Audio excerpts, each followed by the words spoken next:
We know that Earth orbits the Sun, along with other planets in our solar system. But what about the planets outside of it? We are surrounded by billions of stars. How many planets do they have? And what are they like? Get ready for a wonderful adventure, because we will take you millions of light years away from our home and make several stops along the way to see how truly diverse the universe is. Imagine a world different from Earth, dark and hostile, where it rains glass or iron, the planet where any known metal just melts away. Beautiful new worlds that are more life-friendly than Earth, filled with oceans and land. Lonely and mysterious worlds, holding secrets well beyond our grasp. These are the kind of places that spark our curiosity. This is a journey to worlds outside the solar system, to exoplanets.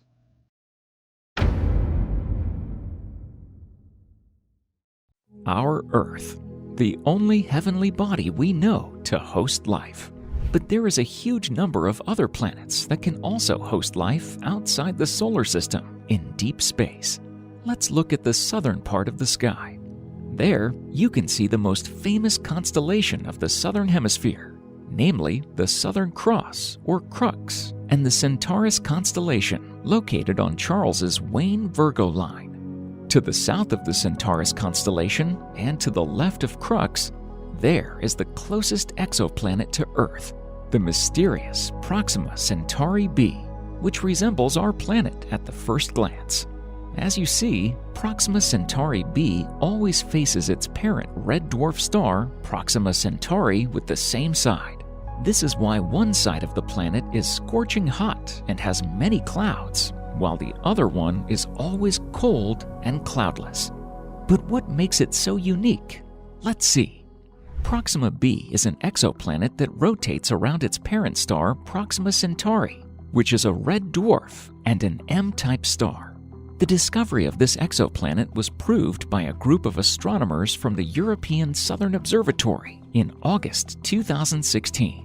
It was discovered using the radial velocity method, which makes it possible to detect a star by observing regular shifts in spectral lines of the star's spectrum due to the Doppler effect. Proxima b is 1.27 times heavier than Earth, and it orbits its parent star in 11.2 days. It is located approximately 4.22 light-years, or 43 trillion kilometers away from the Earth. This is 266,000 times farther than the distance from Earth to the Sun. There is no day and night cycle on Proxima b, as it always faces its star with one side, due to being tidally locked, much like the Moon to Earth. This means that one side of Proxima b is always hot, while the other one is cold, with temperatures as low as absolute zero. The planet might have freakishly strong winds, that is, if it has an atmosphere. Proxima b is a rocky planet. It's located 7.5 million kilometers from its star. Despite being so close to its star, Proxima b is potentially livable as the temperature on the star surface is 2 times lower than on the Sun, and its mass is 10 times lower. But is it really livable? Let's take a closer look. Being just 4 light-years away from Earth, Proxima b is our closest known neighbor outside the solar system. However, studying the planet's atmosphere is impossible with the use of standard methods. In this case, scientists have to rely on different Earth models to create several theories on what Proxima b might be like. This will help us understand whether the planet is livable. One of these models posits that Proxima b is a water planet with ocean circulation that has warmer currents moving to colder regions, but no land. Take a look at an oddly shaped exposed ocean covering the entire planet's surface. Another computer model looks at what would happen if Earth orbited Proxima Centauri, our closest stellar neighbor and a parent star of Proxima b, the same way this exoplanet orbits it, and the Pacific Ocean was on the star side. It might look something like this. The third model presented by the researchers hypothesizes what would happen if the Earth were in Proxima B's location and was also tidally locked with Africa on the star side. It would probably look something like this. The fourth model theorizes what Proxima b would look like if it was a water planet without any currents or dry land. Take a look at what the star side of the planet would look like. So, according to the predominant scientific theory, Proxima b has one main property which is also common to Earth. It orbits within the habitable zone of its star, meaning that the surface temperature makes us optimistic about the presence of water. Researchers suppose Proxima b might have a big 200-kilometer deep ocean covering its surface, and also a thin gaseous atmosphere, very similar to what we have on Earth. Furthermore, in the case the rotation is synchronous, the heat transfer between the dark side of the planet and the side facing the star should have made the entire surface of the exoplanet potentially habitable. Therefore, if Proxima b is proven to have atmosphere and water, it has a very high chance at hosting life. But there is some bad news. In 2017, a team of astronomers detected a massive stellar flare, a powerful burst of radiation coming from Proxima Centauri. In the light of this fact, the potential habitability of the exoplanet which orbits Proxima Centauri comes into question. At its highest brightness, this flare was 10 times brighter than the most powerful solar flares that have been observed at approximately the same wavelength. A powerful emission has increased Proxima Centauri's brightness by 1,000 times in 10 seconds. Before this, there was one weaker flare. The whole process took about 2 minutes. Such stellar flares take place when the magnetic field of the star changes, accelerating electrons almost to the speed of light. Accelerated electrons interact with highly charged plasma that the star is mostly made of, causing an eruption that spreads radiation across the whole electromagnetic spectrum. Most probably, Proxima b has received a high dose of radiation during this stellar flare. Moreover, several other X-ray flares have been observed on Proxima Centauri in the past. In billions of years of Proxima b's existence, this could have eradicated the atmosphere and ocean, wiping out all life on the planet.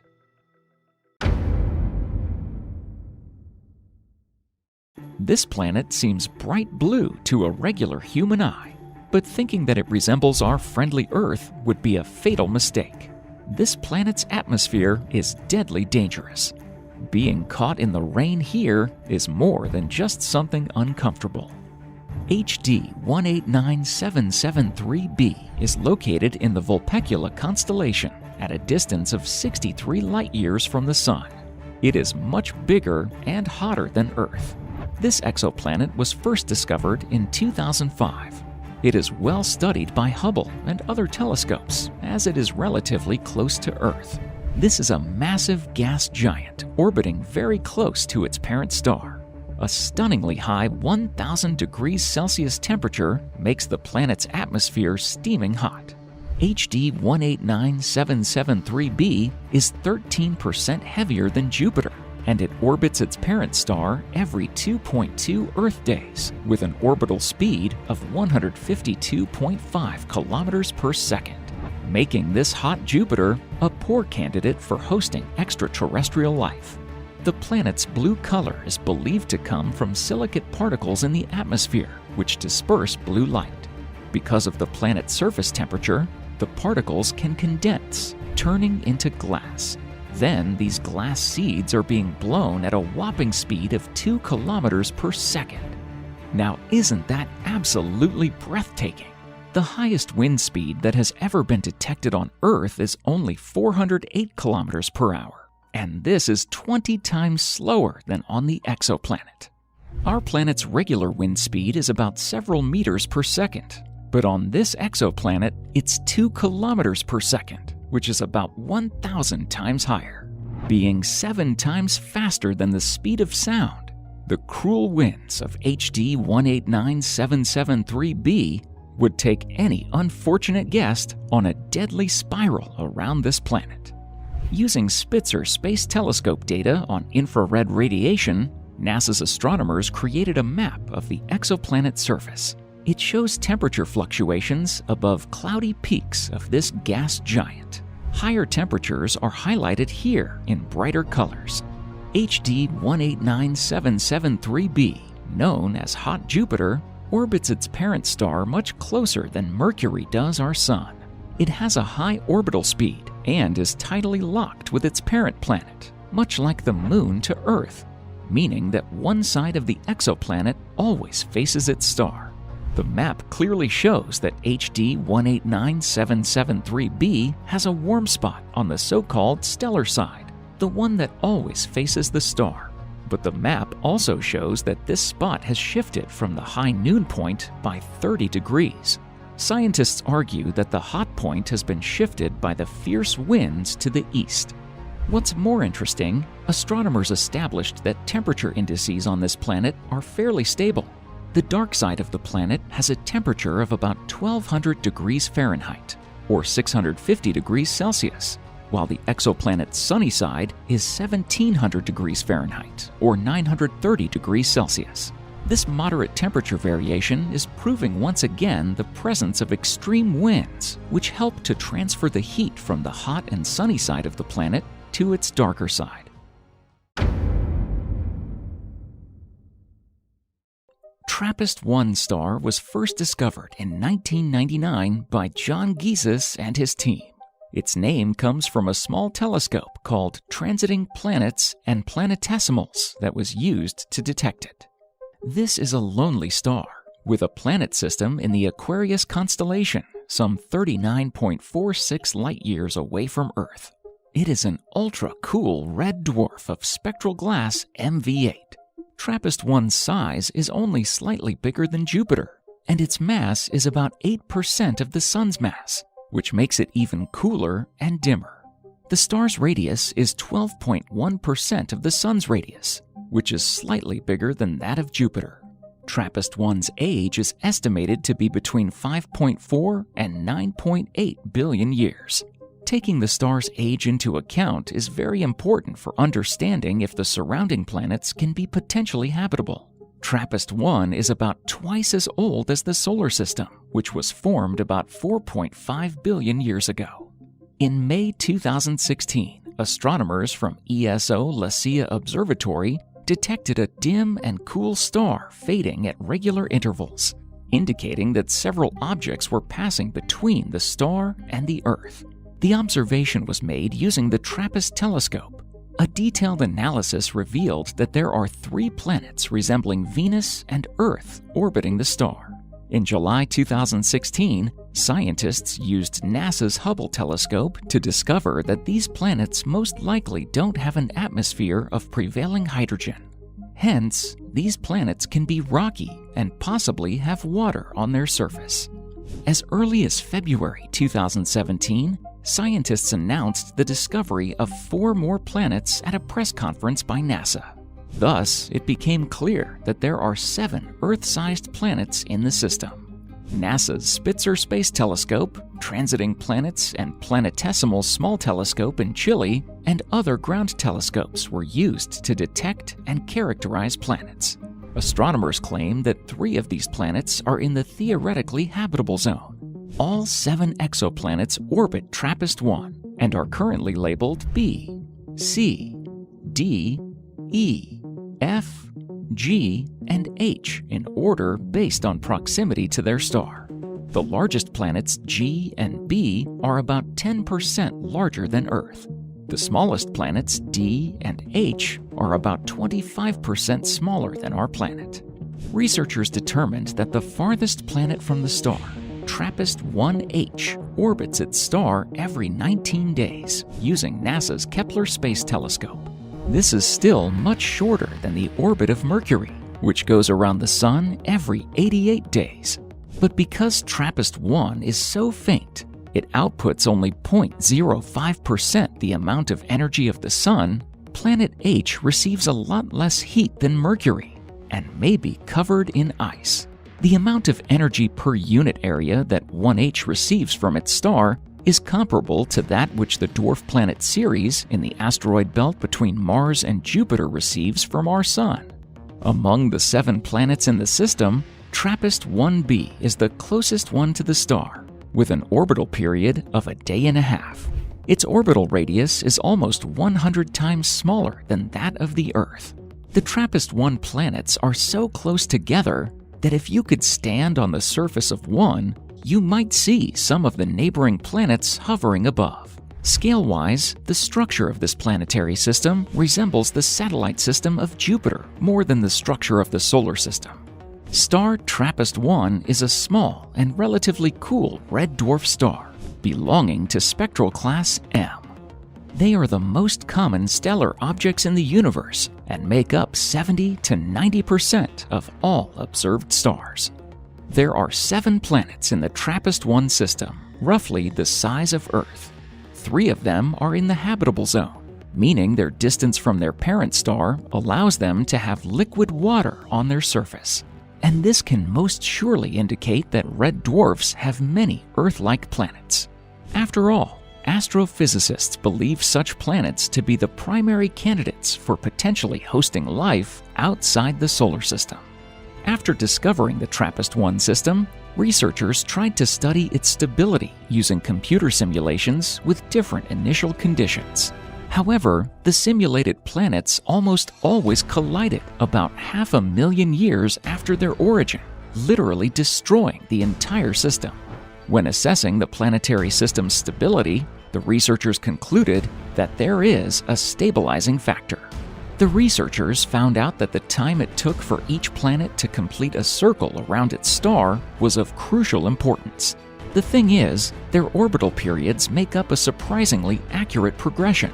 For every 2 orbital cycles the farthest planet from the star completes, the closest one to it orbits the star 3 times, the next one 4 times, then 6, 9, 15, and 24 times respectively, thus achieving a 2 to 3 resonance, where the planet's orbital cycles reach a 2 to 3 ratio. It works like clockwork. There is no long resonant chain like it in other planetary systems. When you reproduce the way the model works, you get the system that sustains itself for as long as the simulation continues.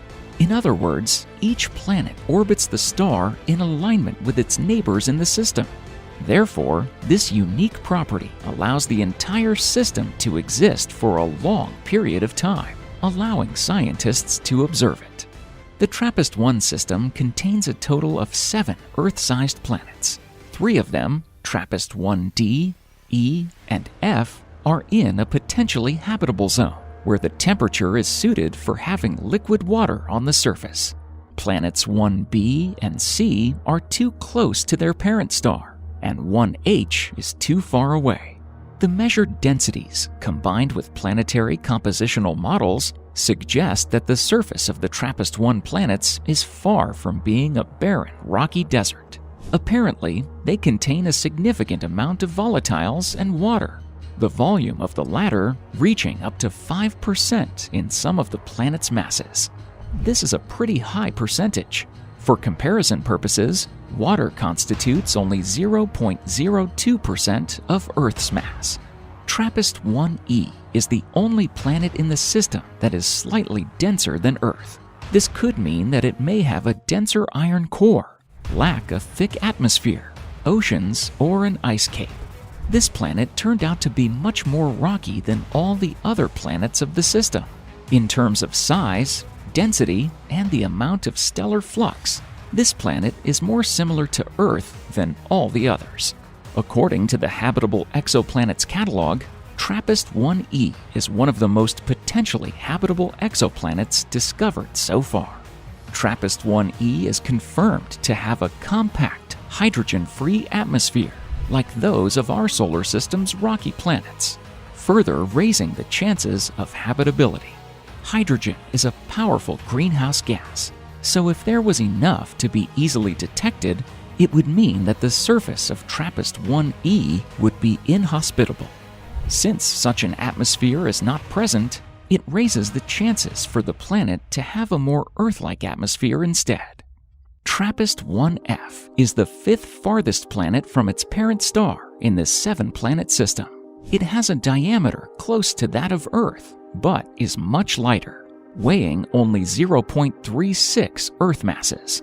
The low density of this planet most likely indicates a significant amount of water or other light substances in its composition. The estimated surface temperature is minus 54 degrees Celsius.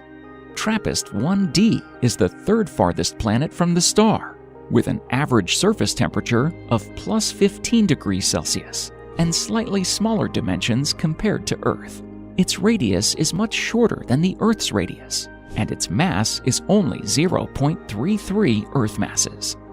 TRAPPIST-1b and TRAPPIST-1c, the closest planets of the system to the parent star, most likely have a rocky core and are surrounded by a much denser atmosphere than Earth. According to density measurements, Planet B can either have a small core or, more likely, contain a significant amount of water or other volatiles in its composition. TRAPPIST-1H has the smallest radius and mass among its cousins. The surface temperature is estimated to be at a life-threatening minus 104 degrees Celsius. 1H orbits its star every 19 days. This is still much shorter than the orbit of Mercury. But because TRAPPIST-1 is so faint, it only outputs 0.05% the amount of energy of the Sun, Planet H receives a lot less heat than Mercury and may be covered in ice.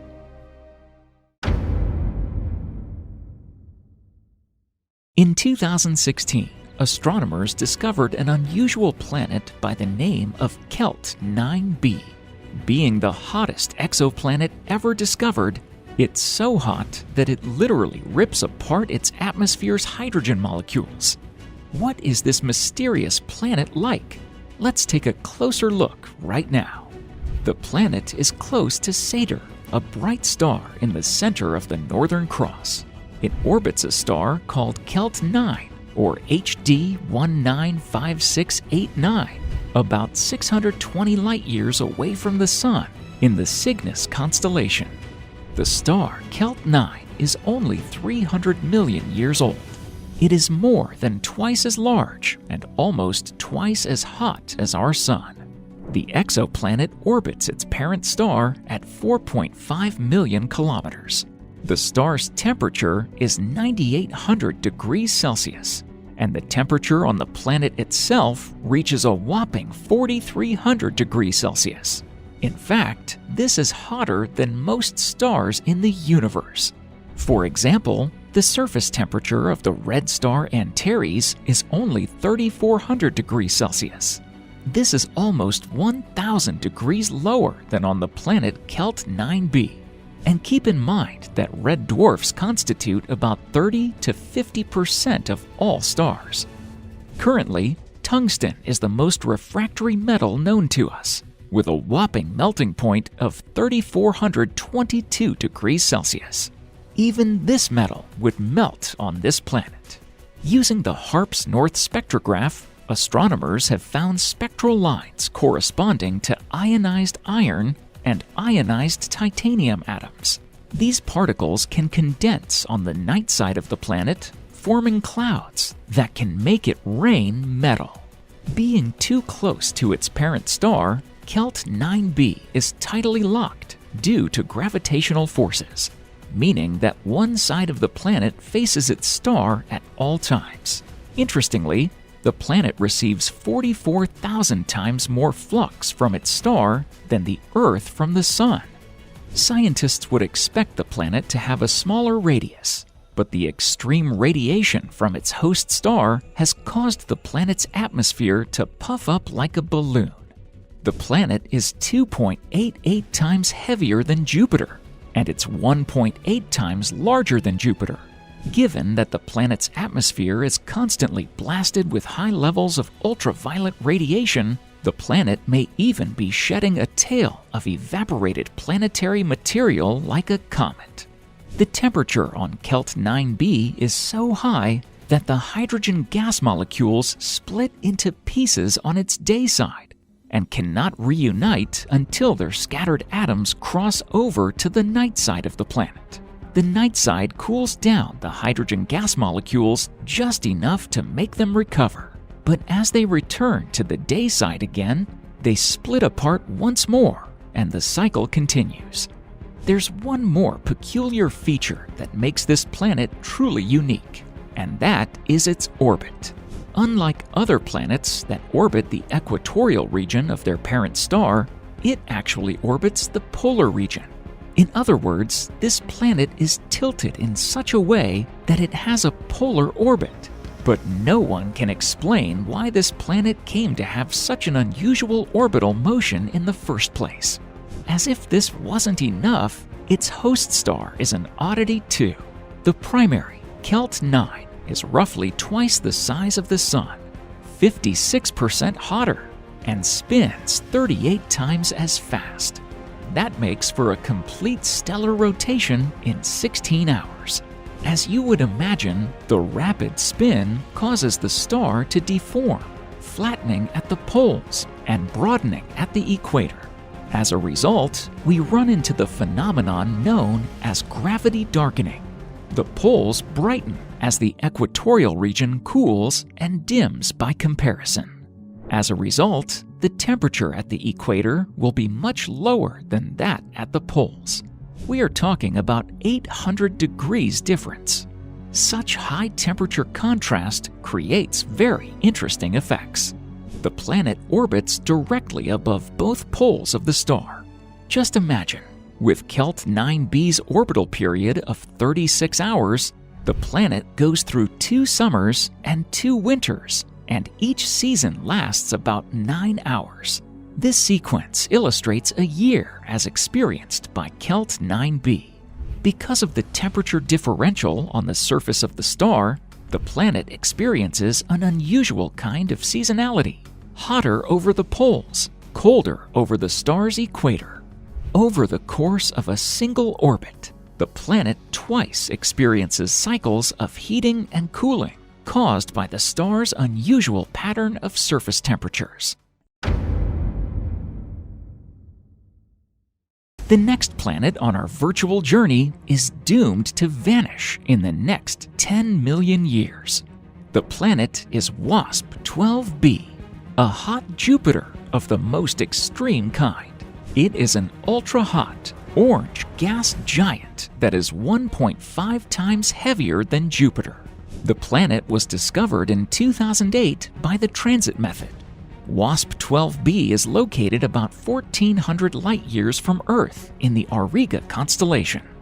The planet is about 3.6 million kilometers away from its parent star. To get a feel for this distance, let's see how close Mercury is to our Sun. The average distance from Mercury to the Sun is 57 million kilometers.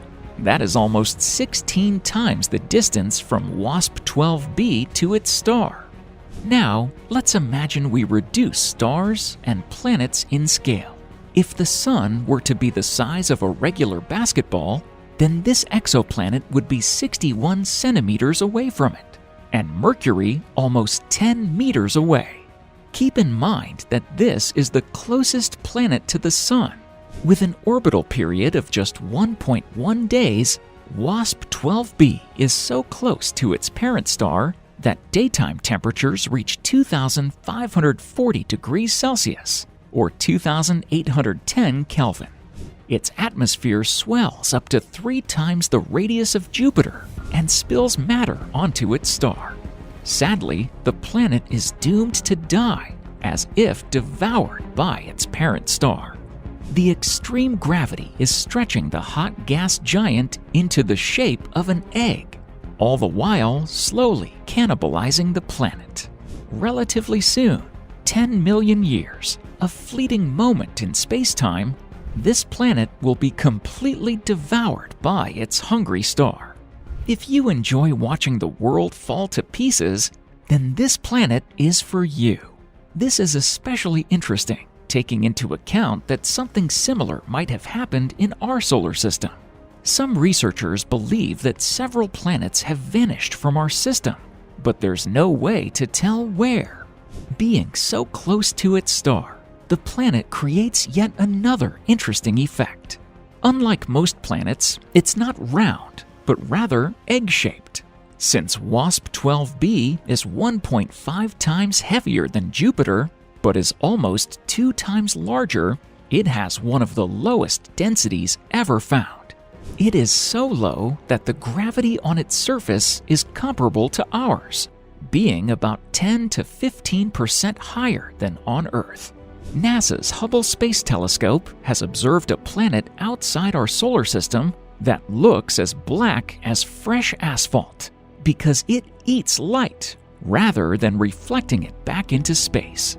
This light-eating prowess is due to the planet's unique capability to trap at least 98% of visible starlight falling into its atmosphere.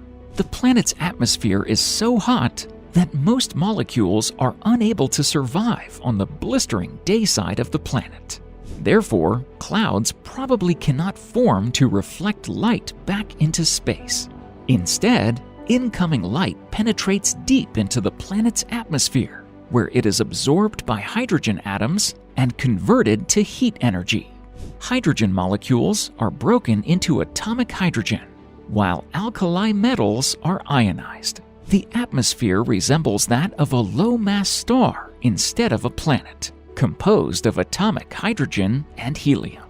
Using Hubble's Space Telescope imaging spectrograph, the international team that produced this result, led by Taylor Bell, has now measured an albedo of 0.064 at most, 2 times less reflective than our moon. But bear in mind that this planet's proximity to its host star keeps it tidally locked, with one side always facing the star and the other always turned to space. That drops night-side temperatures to well over 1,000 degrees Celsius cooler, so that molecules can survive, producing possible clouds and hazes in the atmosphere. Previous Hubble observations of the day-night boundary detected evidence of water vapor, and possibly clouds and hazes in the atmosphere. According to the study published in April of 2021 on efficiency of photosynthesis on Earth-like planets in the habitable zone, there is only one planet that comes close to receiving the amount of radiation necessary to sustain a large biosphere, and that is Kepler 442b. It is a rocky planet, about twice the mass of the Earth, which orbits a moderately hot orange dwarf star around 1,194 light-years away in the constellation of Lyra. The planet was discovered in 2015 by the Kepler Space Telescope when it was transiting its parent star. The exoplanet is about half the distance from its star than the Earth is from the Sun. It takes 112 days to orbit the star Kepler 442. Luckily, this planet is non-tidally locked, meaning that there are no extreme contrasts in the surface temperature. The planet is likely to have long days stretching weeks or months in Earth terms. The planet's mass is significantly bigger than that of Earth. Astronomers nickname it Super-Earth, alluding to the fact that it doesn't exactly have Earth-like mass, as this exoplanet is 2.36 times heavier than Earth. Kepler 442b's parent star is approximately 1,000 degrees cooler than the Sun and has only 12% of the Sun's luminosity. Despite this, the planet receives about 70% of the sunlight from its star that Earth receives from the Sun. The star is by at least 40% smaller and less massive compared to our Sun. Thus, it can live up to a span of about 30 billion years or so. For hypothetical life on Kepler 442b, this is good news, as it has enough time to evolve to complex forms. Overall, scientists are optimistic about the existence of life on this planet. According to an index developed in 2015, the exoplanet is even more habitable than Earth. Going to this index, Earth has a rating of 0.829. but Kepler 442b has a rating of 0.836. This is uncertain because Kepler 442b's atmosphere and surface are unknown, but this would be possible. Unlike Kepler 442b, Gliese 667cc is quite close to Earth, being only 23.6 light-years away.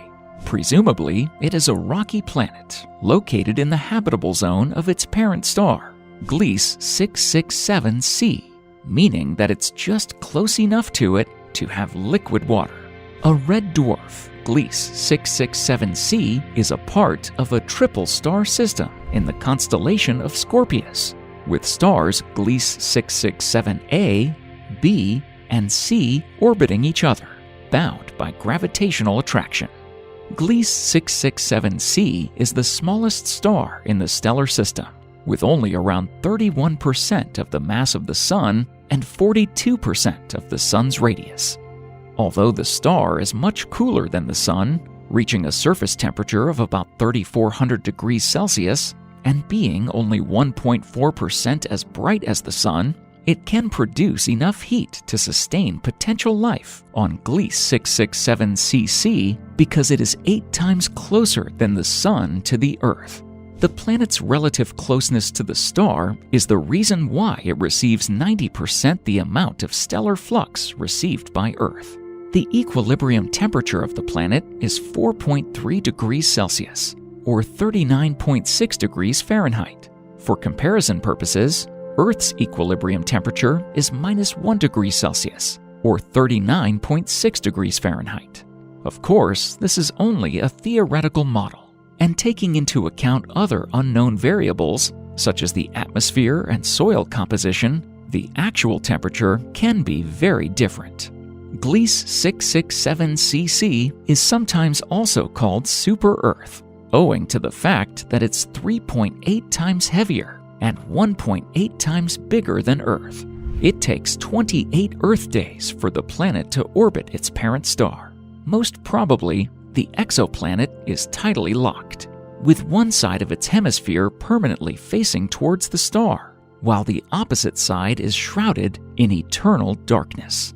However, between these two intense areas, there would be a sliver of habitability called the terminator line, where the temperatures may be suitable for liquid water to exist. If the planet has a sustainable atmosphere which allows circulation of hot air, the habitable zone would include some areas on the side facing away from the star. Gliese 667cc has an Earth Similarity Index of 0.85 out of 1, which raises our hopes up in regards to the potential habitability of this planet. The good news is, this planet's star will shine for at least 100 to 150 billion years, which provides a lot of time for potential life forms to evolve. Kepler 62e is one of thousands of exoplanet candidates discovered by the Kepler Space Telescope, whose primary mission is to seek out Earth-like exoplanets outside of the solar system. It is located in the constellation of Lyra and has a diameter 60% larger than that of our planet. Its orbital period is 122 Earth days. This exoplanet is believed to be a water world, orbiting at about the equivalent distance of Mercury in its planetary system, some 1,200 light-years from Earth. The planet's nickname, Water World, is no coincidence. A modeling study concluded that Kepler 62e is likely covered mostly, perhaps completely, in water. It probably has a very cloudy sky and is warm and humid all the way to the polar regions, stated modeling co-author Dimitar Sasolov of Harvard University. The hypothesis that Kepler 62e is a water world makes it harder to imagine an advanced civilization on this planet. But there still could be fairly advanced organisms lurking in the water. Kepler 62e has an equilibrium temperature of -3 degrees Celsius, or 26 degrees Fahrenheit. meaning that this is how much, on average, it would heat up from the stellar radiation had the planet been totally black. However, given the fact that the stellar flux of this planet is 20% more than what the Earth receives from the Sun, it is possible that the surface temperature of this planet may be over 77 degrees Celsius, or 170 degrees Fahrenheit, which is enough to trigger the greenhouse effect, which would make the planet's environment hostile for many species. The parent star of the planet, Kepler-62, is a K-type main sequence star that is approximately 69% the mass of and 64% the radius of the Sun. It has a temperature of 4,925 Kelvin and is 7 billion years old. In comparison, the Sun is about 4.6 billion years old and has a temperature of 5,778 Kelvin. The star is somewhat poor in metals, containing about 42% of the amount of iron and other heavier metals found in the Sun. The planet has an Earth Similarity Index of 0.82 out of 1, which is pretty impressive. Earth Similarity Index is the estimate of how habitable a planet is compared to Earth. This number is calculated from the exoplanet's radius, density, surface temperature, and escape velocity, which is the minimum speed needed to break free from the planet's surface. Anything with an ESI above 0.8 may be considered Earth-like. For comparison purposes, Mars scores 0.64, while Venus comes in at 0.7.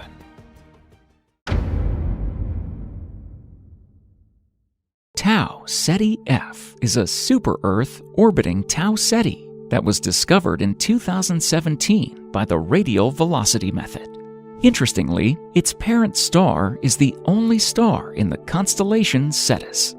Being just 12 light-years away, it is the closest potentially habitable planet orbiting a Sun-like star known to us. The parent star, Tau Ceti, is spectrally similar to the Sun, although it has only about 78% of the Sun's mass. The radius of the star is about 80% of the solar radius. The age of the star is 10 billion years, although other studies suggest that it is only slightly older than the Sun. The star is not as rich as the Sun in elements heavier than hydrogen, with only 22 to 89% of the Sun's abundance of iron. The star has a 34-day rotation period, which is quite slow. Tau Ceti F's orbit is equivalent to that of Mars in the solar system. The planet is 3.93 times heavier than Earth and is 6.6 times more massive. Tau Ceti F has an orbital period of 642 days. Compared to Earth, Tau Ceti F receives very little heat from its star, with a flux of 0.32 the flux on Earth.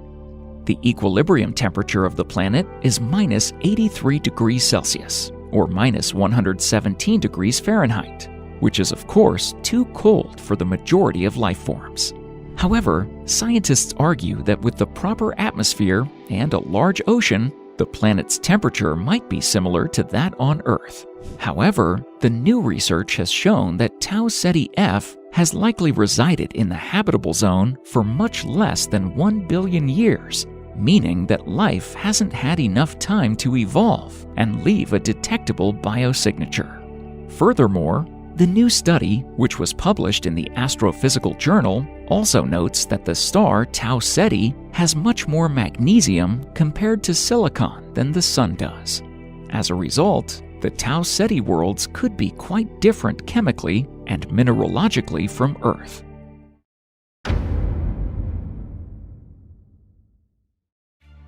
A planet by the name of Gliese 581c.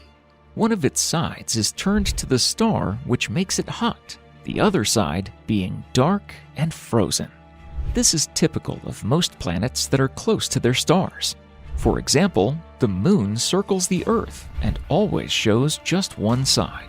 So we couldn't see the other side of the Moon until the first outer space equipment was launched in 1959. There are gravitational forces at work. Our Earth has stopped the Moon from spinning and made it move synchronously. One circle around itself and one circle around the Earth, which makes only one side visible. This is called tidal locking. The Earth has hitchhiked the Moon. Any star hitchhikes its planet by gravitational forces in the same way. The closest planets orbit with one hemisphere facing the star and the other always staying in the dark. This is not unique to the planet we will be talking about. Gliese 581 is a very interesting exoplanet system. First of all, it borrows its name from a famous astronomer who has compiled a catalog of the closest stars in the 1950s. For the most part, we discover exoplanets of close stars because they are easier to discover. The star itself is a small red dwarf, which is much smaller than our Sun and doesn't give as much heat. But this star has a large planet system. At first, the scientists thought that it had 6 planets, but accurate observations show there are 5. One of these planets, Gliese 581c, has turned out to be in the so-called potentially livable area. Just to remind you, a potentially livable area is a narrow range of distance from the star where the temperature on the planet's surface is suitable for life. A sweet spot with conditions conducive to the emergence of life, if you will. But what do suitable or conducive mean anyway?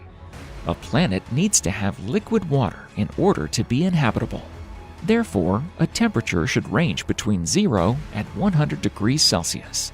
Going beyond these limits means water either turning to gas over 100 degrees Celsius or ice below 0 degrees Celsius. This kind of climate makes a planet unlivable. So only the Earth is within the range of potential livability in our solar system. Venus is too hot. Mars is too cold, although it is at the edge of the area suitable for life. And in the system of Gliese 581, it was the planet C that has almost turned out to be a potentially livable area. It resembles the Earth very closely, with very few different characteristics. The fact that it is 5 times larger is not so critical. According to our estimations, the temperature on this planet ranges from 10 to 80 degrees Celsius. But why can't we give the precise temperature? We don't know the gas composition of its atmosphere. If it has a lot of carbon dioxide, it means the greenhouse effect would take place. Do you remember how the greenhouse effect works? The greenhouse is covered with transparent glass. It's warm inside and cold on the outside. Why is it warm inside? The sunlight goes through the greenhouse glass, warms up the surface of the soil in the greenhouse, but it can't get cold because of the heat being trapped inside. So, an atmosphere from the carbon dioxide would trap the star heat around the surface of the planet, which is why we have this wide temperature range. It's worth mentioning that 80 degrees Celsius is a very comfortable temperature for many organisms on the Earth, even though it's not for humans. Scientists believe that this planet is fully suitable for life, and it is one of the closest to us. It takes only 20 light years to get to. This might seem long to us, but it is really one of the closest stars. The closest star, Alpha Centauri c, is located within 4.2 light years. But this one is 20 light years away. If and when we learn to fly to the stars, we will visit planets like Gliese 581 first, because they catch our interest. The climate of such planets has to closely resemble that of the Earth. But you can always find a warm place on a tidally locked planet, a place which is neither too cold nor too hot. Needless to say, although the prospect of flying that far is not in the nearest future, interstellar travel can be a reality one day.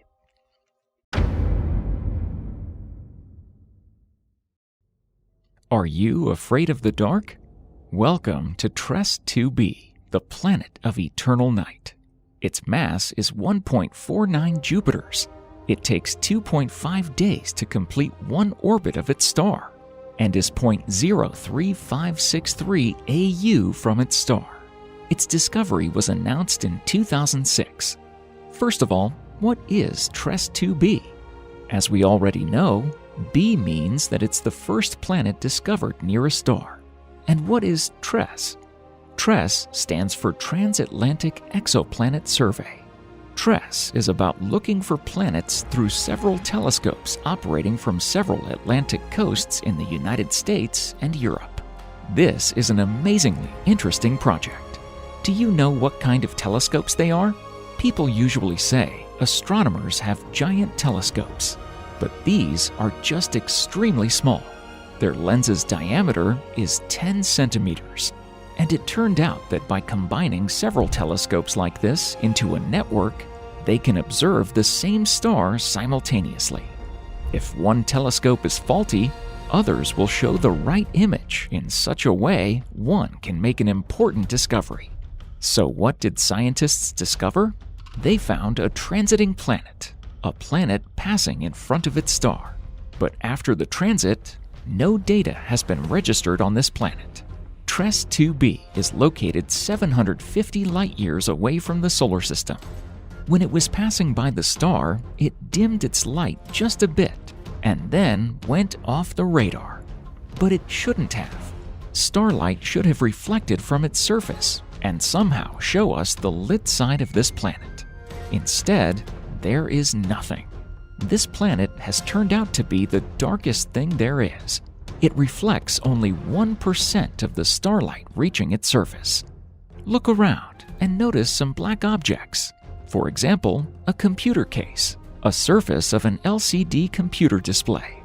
Mind you, they reflect 5, 8, 12% of light. If you remember what soot is, the blackest soot there is reflects about 3% of the light.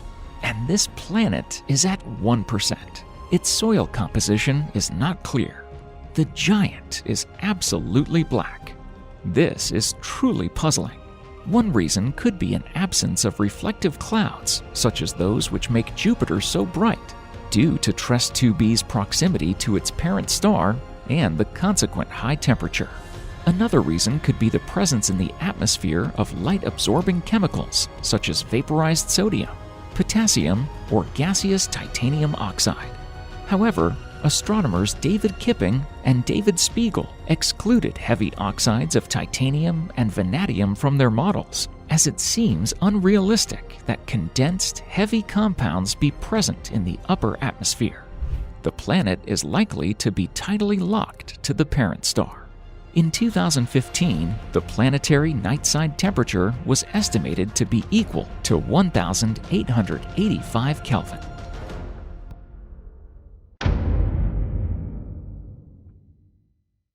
A planet by the name of HD 106906b. Honestly, this planet's mysteries challenge even the brightest theorists who can't wrap their brains around how this planet came to be. Its star is almost no different from the Sun. It's a little bit hotter, but otherwise, our Sun is very similar to it. What makes the planet mysterious is the super long distance between the planet and the star. For example, Neptune, at the edge of our solar system, is 30 astronomical units away from the Sun. This means that it exceeds the distance from Earth to the Sun 30 times. And that's it. There are no other planets past it. Astronomers seem to have understood why a long time ago, because the planets wouldn't have enough material to form. But this planet, nicknamed the Lone Wolf, is 20 times farther than Neptune. It's so far from the star that it's hard to imagine how it came to be in the first place. Just as hard as to imagine those distances. But let's just try. If we scale the Earth up to the size of a tennis ball and use it as the reference point, we would get the following numbers. The Sun would be about 1 kilometer away from the tennis ball and have the diameter of a 5-story building. And Neptune would be at a distance of 30 kilometers from the Sun. But this exoplanet would be 600 kilometers away from its star. Keep in mind that the size of the Earth equals the size of a tennis ball for the purposes of this explanation. Usually, the planets are formed the following way. A gas cloud is compressed by the gravitational forces, and the star is being born in the densest place of this cloud. and the remaining material is used to form the planets. But this one is so distant, there couldn't have been any leftovers. Researchers from all over the world were shocked by the distance between this planet and its star. They came up with an idea that the planet was stolen from another star. The thing is, stars form in groups. There can be a lot of stars in one place. Our sun was born in such a group a long time ago. So when one planet is formed around one of the stars, another star which could be passing by could pull this planet with its gravitation and steal it. This is why the idea of the lone wolf being stolen from another star makes perfect sense. But this theory comes with a problem. Because the 140-to-1 ratio seems to be on the extreme of what can be expected. The ratio of double stars is usually no more than 10-to-1. Even so, this hypothesis seems to be far more plausible compared to another alternative theory, which states that a satellite has been formed close by to the main object, and that it was subsequently thrown to the current distance as a result of gravitational interaction with another orbiting object. This second satellite needs to have a mass which exceeds that of the lone wolf, and the team who discovered it hasn't found such an object. Also, research has been published in 2015 that suggested that this planet may have been kicked out of its birthplace close to the star in a process similar to what may have happened early in our own solar system's history. The prevailing theory to explain how the exoplanet arrived at such a distant and strangely inclined orbit is that it formed much closer to its stars, about 3 times the distance that Earth is from the Sun. However, drag within the system's gas disk caused the planet's orbit to decay, forcing it to migrate inward toward its stellar hosts. The gravitational forces from the whirling twin stars then kicked it out into an eccentric orbit that almost threw it out of the system and into the void of interstellar space. Then a star passed very close by to this system, stabilizing the exoplanet's orbit and preventing it from leaving its home system. Candidate passing stars have been previously identified using precise distance and motion measurements from the European Space Agency's Gaia survey satellite. This scenario to explain HD 106906b's bizarre orbit is similar in some ways to what may have caused the hypothetical Planet 9 to end up in the outer reaches of our own solar system, beyond the Kuiper Belt. Planet 9 could have formed in the inner solar system, and was then kicked out by interactions with Jupiter. However, Jupiter would have very likely flung Planet 9 far beyond Pluto. Passing stars may have stabilized the orbit of the knocked-out planet by pushing the orbit path away from Jupiter and the other planets in the inner solar system. And so, this rare case has helped us to see this planet. It's so rare to take a real picture of an exoplanet. But this one happens to be so far from its star that its bright light doesn't interfere and makes the planet perfectly visible through a telescope. But there comes a question. If this planet is so far away, is it submerged in pitch darkness? Does it mean that the star doesn't shine its light on the planet? How do we see it then? The thing is, the star itself and the newly born planet, or the newly stolen planet, are both young and are still hot. When the gas cloud compresses, it becomes hot, just as any compressed gas. The planet is huge. It's approximately 10 times bigger than Jupiter. The surface of the planet is very hot, the temperature being about 1500 degrees Celsius. The Earth has existed for about 4.5 billion years, while this one is 13 million years old. And it will remain hot for quite a while and will be lit by itself, or by its heat to be precise, with infrared light. We have telescopes that can take even infrared images, also known as night vision equipment. We have taken a picture of this planet using such a device. The geographic outlines of this planet are hard to discern, but it is fully visible as a light source. This means we can study the chemical composition of its atmosphere and some other things. Scientists are working hard to study this lonely planet. What is also unusual about this planet is its orbit. The only telescope which was capable of gathering very accurate measurements of the vagabond for a few years in a row was the Hubble Space Telescope. Because this planet is far from its parent stars, it orbits them very slowly. The Hubble team was surprised to find that the remote world has an extreme orbit that is very inclined, elongated, and external to a dusty debris disk that surrounds the exoplanet's twin host stars. The debris disk itself is very extraordinary, perhaps due to the gravitational tug of the rogue planet. To highlight why this is weird, we can just look at our own solar system and see that all of the planets lie roughly in the same plane, explained when.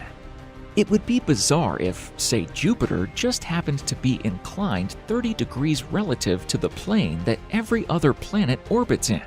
This raises all sorts of questions about how HD 106906b ended up so far out on such an inclined orbit.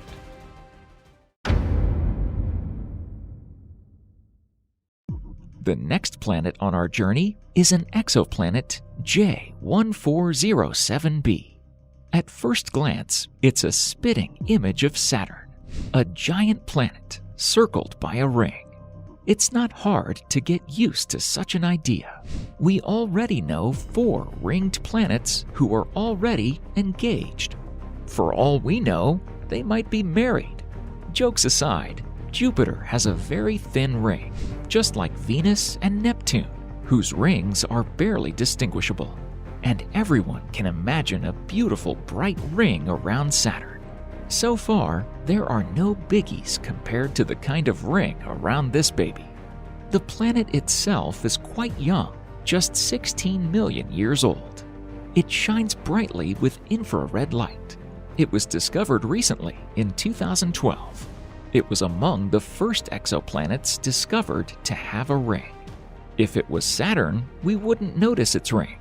This planet has a ring which is 200 times bigger than that of Saturn. It's just gigantic. It could stretch as far as the distance between the Sun and the Earth. Such a gigantic ring around this planet. Of course, it has lots of matter. For example, if we would take all the matter contained in the Saturn rings, such as stones, snow, dust, etc., and put it in one place, we would get an object 200 kilometers wide, something like a small asteroid. But if we put all the matter from this planet's ring, we would get an object 1.5 times bigger than the Earth. There are several hypotheses as to how this planet came to have such rings. This planet might have destroyed another Earth-sized planet that it was passing by and borrowed so much matter from it that it couldn't have become a planet. But those are just theories. The ring itself is truly gigantic. Because the star is sometimes eclipsed by the planet and its ring, the planet's parameters have been studied extensively, such as its density and size of the ring. It was a matter of lucky geometry, which played out quite nicely. For the first time in history, we could see such a gigantic ring around this super Saturn.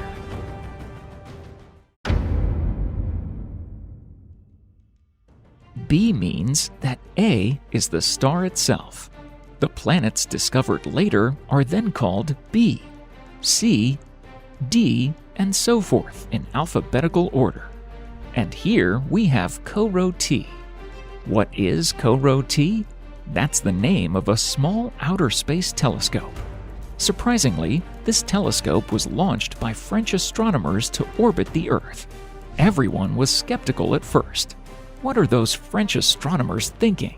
To send a rocket and launch such a small telescope to orbit the Earth?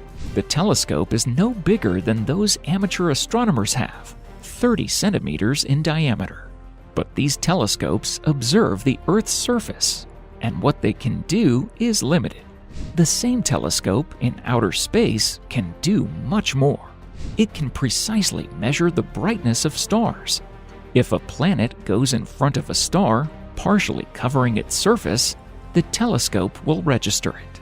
And so when those astronomers who worked with this telescope discovered the seventh planet circling one little-known star in 2009, they realized that this planet resembles the Earth, but it was super close to its star.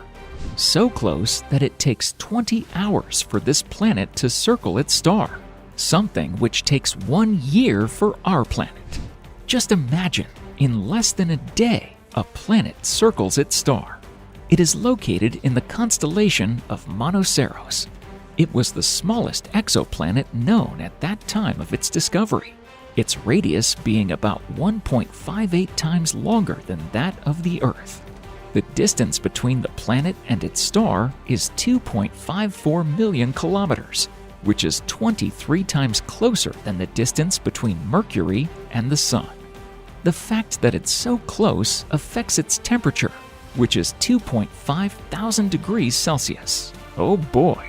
CoRoT T7b is always facing its star with one side and has it in tidal locking. If you were to observe from the lit side of the planet, you would see a giant sun, 360 times bigger than it appears in our sky. A giant sun which is always in the ascendant and doesn't move. A sun with no sunrise or sunset. A little bit farther from the lit side, there is a relatively comfortable area. Here, lava becomes solid, making cliffs, and it's always dark. But this sweet spot is very narrow. Immediately, there comes the dark side of the planet, which faces outer space and doesn't see a speck of light. In contrast to hot Jupiters, which have gas structure, the temperature on the sides of this planet is on two opposite extremes. CoRoT T7b is made of stone, which does not conduct heat from the star. The dark side of the planet doesn't heat and always has a temperature of about minus 235 degrees Celsius, making it a lifeless, icy cold desert with eternal night. When astronomers calculated the planet's approximate density, it turned out to be over 10 grams per centimeters cubed. If you remember that the iron's density is a little bit less than 8 grams, you'll be astonished by this planet. 10 grams per centimeters cubed means it consists mostly of stone and iron. But iron is usually inside, just as it is with our planet. The iron core is then covered with stone. As for the atmosphere, it's clear that there isn't any. It's just stone. Think of the stone heated up to 2,500 degrees Celsius. What would happen to such a stone? The whole sunny side of the planet is like a huge boiling furnace. As it boils, it evaporates. The vapor goes higher, and high above, the temperature is lower than at the surface of the planet. The same goes for the atmosphere on Earth. Where we fly our planes, the temperature is minus 50 degrees Celsius. Here, it rains water, or sometimes it snows. But there, it rains cold, condensed stones. It rains freaking stones! Just imagine having stone droplets falling from the sky. This is amazing. This planet was nicknamed a planet of stone rain. One can just wonder where it came from. One idea is truly extraordinary. Once upon a time, this was a giant planet, much like our Jupiter. Once it came closer to the star, it was heated so much that the outer gas layers have evaporated into outer space, leaving an ironstone core. So it is thought it's a part of a giant planet. This was the picture that came to astronomers' minds when they saw this weird planet. CoRoT T7b is a world of extremes. Two opposite hells in one place. It's hard to imagine harsher conditions.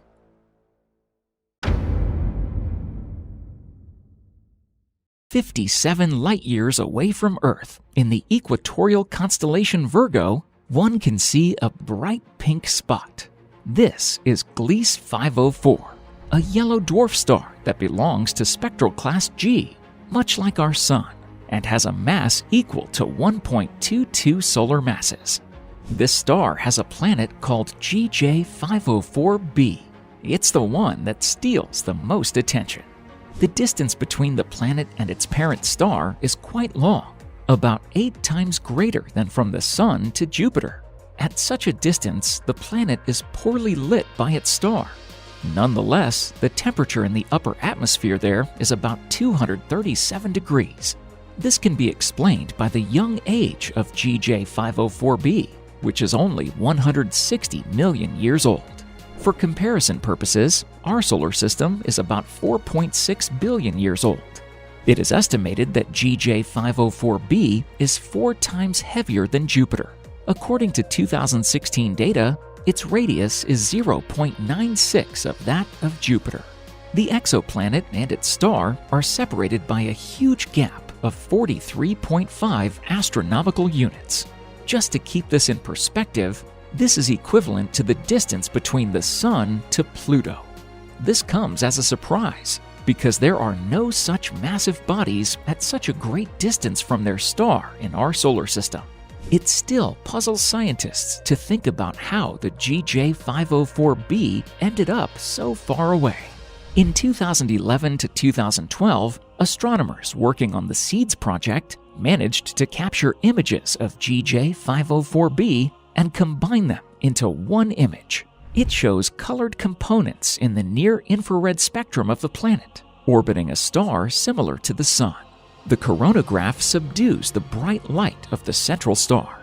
The intensity of the radiation passing through the area is shown on the left, while the signal-to-noise ratio is on the right, showing even the weakest signal the system can detect.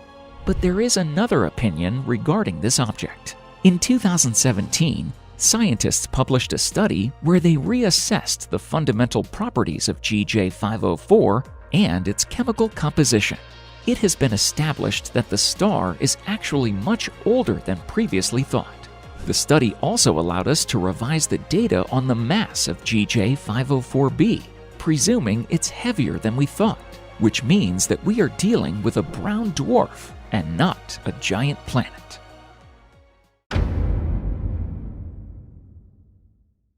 As the journey takes us further, we will see a Jupiter-like gas giant, 51 Eridani b, at about 100 light-years from the Sun.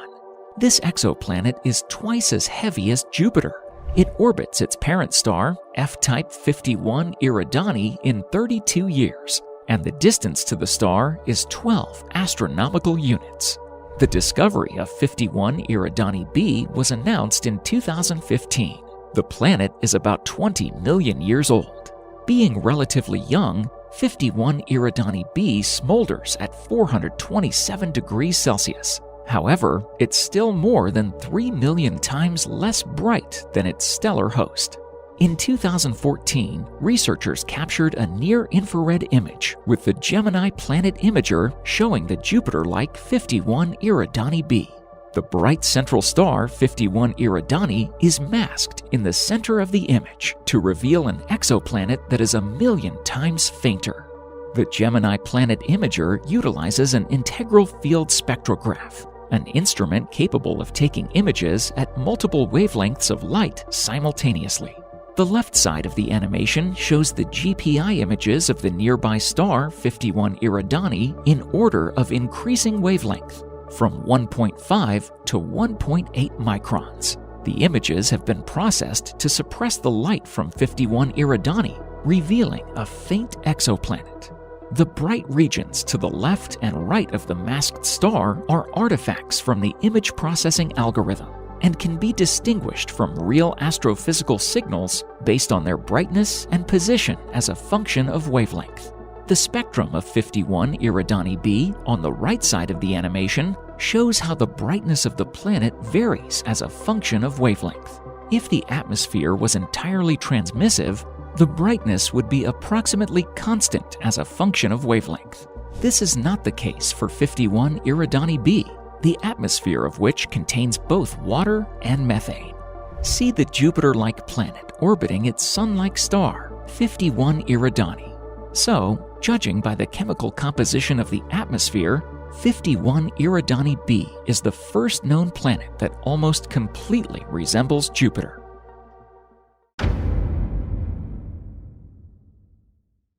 In 2010, following many years of observations, astrophysicists first filmed a video of 4 planets moving around the central star HR 8799, located inside the western edge of the large Pegasus Square. The star, with the first recorded exoplanetary system, is only 60 million years old. It belongs to the main sequence of spectral type A5V and is 128 light-years away from Earth. In November 2008, a team of scientists discovered 3 planets orbiting HR 8799 using infrared observations.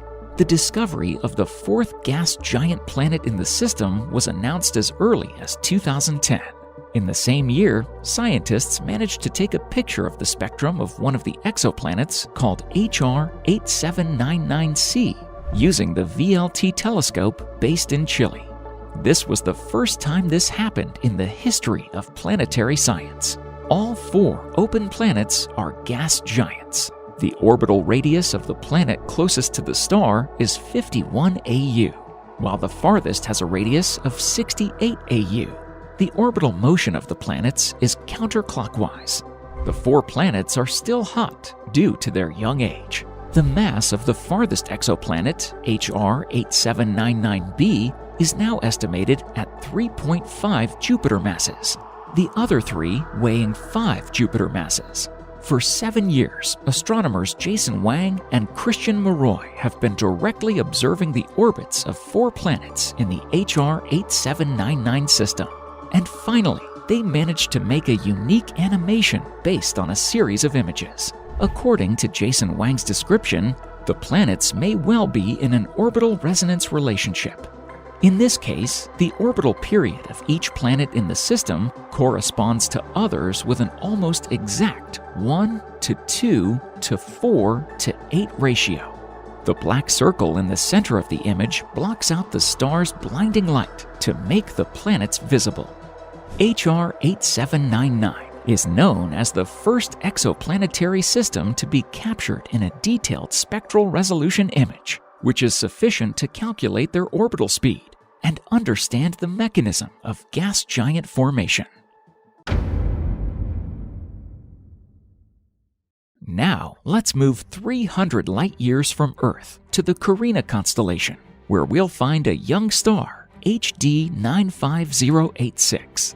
It's a Type A star, which is only 17 million years old. It is being orbited by another unusual gas giant exoplanet called HD 95086b. The exoplanet is 5 times heavier than Jupiter and has a complete orbital period of 328.8 years. It's 55.7 AU away from its parent star, which is twice the distance from the Sun to Neptune. The discovery of HD 95086b was announced in 2013. The planet was discovered by direct observation using the Very Large Telescope. HD 95086b was the first least mass exoplanet to be directly imaged in 2012 as a faint dot next to HD 95086. In the photo taken by the researchers, we see the sky of the southern part of the Carina constellation and the star HD 95086. Just right next to it is a gas giant, the planet HD 95086b. Using a differential technique to enhance the contrast between HD 95086b and the bright central star, the scientists got a clear picture. To improve the image of the faint exoplanet, the star has been removed from the frame. You can see its position marked in the lower left of the photo. The blue circle shows the size of Neptune's orbit in the solar system for comparison purposes. Thus, studying the formation pattern of HD 95086b at such a significant distance from the star indicates that the planet could have formed both as a result of gravitational instability in the protoplanetary disk and as a result of core accretion. In the case of the latter, it ended up in its current orbit as a result of migrating from the inner part of the planetary system, where theoretically there should be at least one more giant planet in a closer orbit. It's worth noting that all these planets were discovered using a direct method and are very large. It is believed that some of them may not be planets, but rather small stars, such as brown dwarfs, and only time will tell us for sure. First, how can we guess the type of climate, temperature, and rain on other planets? For example, does it rain stones or diamonds? How can we make a guess? The Doppler method allows us to estimate the planet's mass. The heavier the planet, the stronger it shifts its star. Furthermore, there is a method that helps to learn the size of a planet, but you need some luck to guess it right. Let's say we can observe solar eclipses from the Earth when the moon goes in front of the sun and overshadows it. Now, with a bit of luck, if the planet goes in front of a star, it would cover a part of the star's surface. It cannot cover the whole star. The planet is always smaller than the star. It always covers a star partially. During the eclipse, this makes the star reduce its brightness. It's what astronomers call the passing of a planet in front of a star or its transit. We call these planets transiting. One can guess the size of the planet based on how much brightness is reduced. This is how we know the size and mass. But what does this information give us? One needs to do some calculations. We start by calculating the average density of the planet. For example, in the solar system, there are two types of planets. Venus, Mars, and Earth are very dense. They are composed of stone with iron core, and the average density of these planets is about 5 to 6 grams per centimeter cubed. That means stone and iron. But there are giant planets. Their average density is approximately 1 to 2 grams per centimeters cubed, meaning they are composed of water and gas. By calculating the average density of the planet, we can estimate what kind of material it's made of. By learning the distance from the star, we can calculate its temperature. Naturally, the closer a planet is to the star, the hotter it is. Professional astronomers have a very simple approach. There are some catalogs. Each catalog contains either names of authors, for example, Gliese, or some abbreviations, for example, Bright Stars Catalog. A signifies the star itself. B is for the first discovered planet, and so on and so forth down the alphabet. So far, there haven't been identified any planet systems containing more than 8 planets.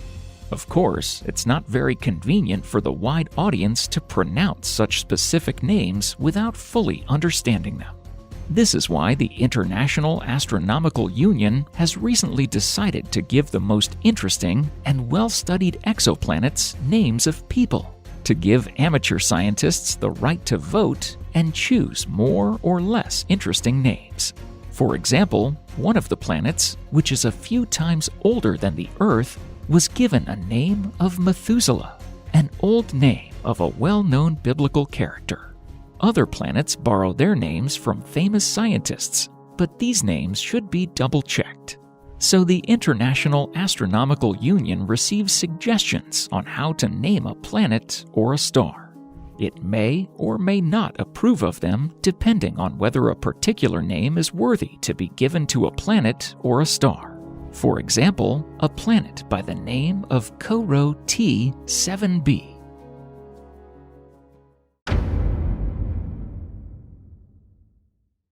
To estimate how many planets are in the Milky Way, we first need to know the number of stars. Unfortunately, due to the positioning of the Milky Way galaxy in the shape of a barred spiral disk, astronomers cannot observe all of the stars directly. Instead, they rely on the calculations of our galaxy's mass. Based on this calculation, scientists estimate that the Milky Way has between 100 and 400 billion stars. The next trick question is how we calculate the number of planets based on the number of stars. It should be mentioned that these calculations are pretty speculative. Although we live in an 8-planet system, this type of multiplanetary system is quite rare. Statistically speaking, most of the stars have 1 or 2 planets that orbit them. Some of the stars have none. And then there is also a type of planet called nomad, rogue, or free-floating planet. These are the planets that have been forced out of their planetary system during its earliest development stages. That is, when the system was gravitationally chaotic. These planets don't orbit the star, but rather the galaxy's center. Lastly, there are also stellar systems that have no planets in them, but rather smaller stars orbiting a bigger star. All of these facts determine the star-to-planet ratio in our galaxy. Based on this, scientists estimate that it harbors about the same number of planets, from 100 to 400 billion planets. But what makes a planet potentially habitable? First of all, let's get our terminology straight. Astronomers define potentially habitable planets as those located at such a distance from the star that would allow them to have liquid water. Of course, even though water is the main predeterminer of the existence of life, there are other requirements. Just like here on Earth, in order for complex life to evolve, a planet needs to be protected from space radiation by its atmosphere and magnetic field, as well as to have the right chemical ingredients conducive to life. Now, when thinking about chemicals that can be potentially used as blocks for living organisms, the first element that comes to mind is carbon, because it's what life here on Earth is based on. Although this is a predominant theory, there exist alternative ideas about potential silicone-based or germanium-based life. After all, other planets can host life so unimaginatively different from ours. To find life, astronomers look for gases emitted into the atmosphere that are detectable, like oxygen, methane, or carbon dioxide. However, it's not that simple, because even if one finds an oxygen-rich atmosphere on an Earth-like planet orbiting a distant star in the habitable zone, it doesn't mean that the planet is teeming with biological life. A water-rich planet that receives a lot of infrared radiation could have the water molecules split, producing oxygen molecules in the atmosphere. At the same time, astronomers don't discard planets that seemingly have very harsh conditions as definitely unlivable. Even rogue planets scattered across the universe without their home star can potentially host life. Before they were ejected from their star system, these planets could have possibly had oceans of water or atmospheres capable of sustaining life. Once they are ejected from their star system, these planets could still host life even if their respective stars never shine. If these planets have a sustainable atmosphere, they still might harbor life forms under the icy surface, which have warmed up from radioactive decay inside the planet itself. So how many planets in our Milky Way galaxy can potentially host life? This is a very debatable question, and numbers range from very high to very low across studies. High estimates are typically based on studies that only take into account the presence of liquid water on the planet. According to a research team from the University of Copenhagen, water is present in many planets as a part of their building blocks. This data was extrapolated from studies on how Earth, Venus, and Mars were formed. Their theory of planet formation is called pebble accretion. According to it, planets are formed by steadily accreting pebbles flying around the young planet during its earliest stages of development. Many of the pebbles happen to be made from carbon and water, which creates good conditions for the emergence of life.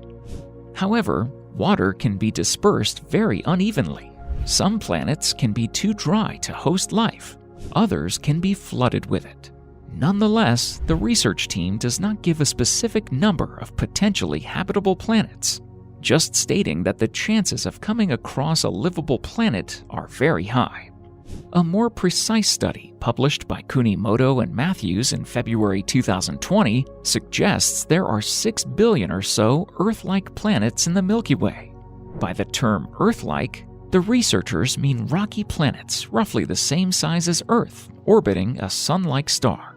According to their calculation, the upper limit of the number of Earth-like planets per sun-like or G-type stars is 0.18. This means that only 18% of G-stars have an Earth-like planet orbiting them. Considering that those stars constitute 7% of all stars in the Milky Way, and there are 400 billion stars, scientists have come up with a number of 6 billion. As for the other types of stars, the researchers haven't looked at them as closely. For example, they consider M-type stars to be too cold for life to emerge unless the planet is orbiting very close to a star. Stars around half the temperature of our Sun cannot sustain Earth-like complex biosphere because they do not provide enough energy in the correct wavelength range. At the same time, stars that are bigger and more powerful than the Sun can, in theory, power more photosynthesis. But these stars don't exist for long enough for complex life to evolve. That said, with the proper distance from any type of star, a rocky planet can potentially host life. It's just that it needs a number of other conditions conducive to life as well. A study done by NASA in October 2020 posits that there are only 300 million planets in our Milky Way galaxy that can be considered potentially habitable. The number is significantly lower than the previous studies because astronomers looked specifically at stars which emitted about the same amount of radiation as our Sun. The study was based on Kepler Space Telescope findings, which detected planets close to the size and temperature of the Earth. Some scientists go as far to posit the existence of over-inhabitable planets. That is, planets that have even better conditions for hosting life than Earth. According to a study by geologist Dirk Schulze-McCooch and astronomers René Heller and Edward Guinan, astronomers have identified 24 possible over-inhabitable worlds. What's promising is that one of these 24 planets stands out in particular and meets all of the criteria that scientists use to determine what makes a planet viable. However, all positive predictions aside, it is important to note that the planet can be habitable but lifeless because the origin of life never happened. This could be because the environmental requirements for the origin of life are much stricter than for the continuity of life, the study says. The most recent research on extraterrestrial life looks at whether the planetary conditions are suitable for photosynthesis to occur. Unfortunately, the numbers are getting lower. A new study from July 2021 revealed that almost none of the known exoplanets have the right conditions needed to sustain life as we know it. This study put strong constraints on the parameter space for complex life, so unfortunately, it appears that Earth-like conditions on other planets may be much less common than we might hope, said lead author Professor Giovanni Cavone at the University of Naples. However, there's no need to be pessimistic about the potential existence of life out there. One should keep in mind that planets can host life even under the surface, regardless of their conditions. For example, in caves, which would provide the temperature, humidity, and radiation protection needed to sustain life. And what's most important, we already know places on Mars where it's possible to go under the surface. Scientists have found some round entrances to vertical caves situated on the Martian shield volcano Arzia Mons. They are pretty large, about 100 meters in diameter. Such places are called sinkholes on Earth, and they are teeming with life. However, it's still unclear how we can send a machine there and get all the necessary data. And well, who knows what is in the depths of these caves? If you take this into account, it can significantly increase the number of potentially livable planets. Please subscribe to our channel and like this video.